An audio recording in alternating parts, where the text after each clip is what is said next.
नमस्ते साथियों, इस वीडियो में हम बात करने वाले हैं बीएनएस के सेक्शन 2 के बारे में। सेक्शन 2 जो हमें डेफिनेशन के बारे में बताता है, तो यहाँ पर कुल 39 डेफिनेशन दे रखी है। हम कुछ डेफिनेशन को इस वीडियो में देखने वाले हैं।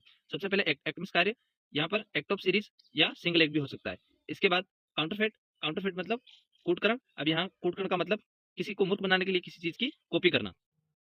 इसके बाद डिसनेस्टली यानी बेईमानी, किसी को इकोनॉमिक गेन के लिए किसी का इकोनॉमिक लॉस करना, यानी किसी को आर्थिक फायदा पहुंचाने के लिए किसी का आर्थिक नुकसान करना। इसके बाद फ्रॉडेंटली यानी कपटपूर्वक, कपटपूर्वक मतलब बेईमानी से।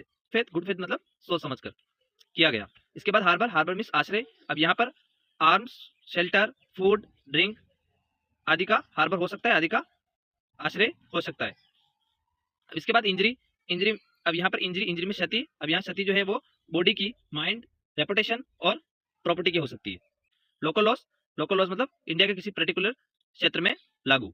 अब बात करते हैं मूवेबल प्रॉपर्टी के बारे में। तो मूवेबल प्रॉपर्टी मींस ऐसी प्रॉपर्टी जो जमीन से जुड़ी हुई है, यानी जमीन से जुड़ी हुई प्रॉपर्टी के अलावा जो प्रॉपर्टी होती है वो मूवेबल प्रॉपर्टी है। जैसे इसमें दो प्रकार की होती है, टेंजिबल और नॉन टेंजिबल। टेंजिबल मतलब कार, बाइक, साइकिल, और नॉन टेंजिबल मतलब कॉपीराइट या फिर कोई पैटर्न। इसके बाद omission, omission series of omission या फिर सिंगल ओमिशन।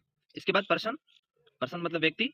अब यहाँ पर एक सिंगल पर्सन हो सकता है, कोई कंपनी हो सकती है, या फिर कोई ऑर्गेनाइजेशन हो सकता है। अब रीजन टू बिलीव यानी विश्वास करने का कारण। स्पेशल लॉ, स्पेशल लॉ मतलब कोई विशिष्ट विशिष्ट विषय पर लागू विधि। रॉन्गफुल गेन, रॉन्गफुल गेन मतलब विधि विरुद्ध किसी प्रॉपर्टी पर, प्रॉपर्टी को लेना।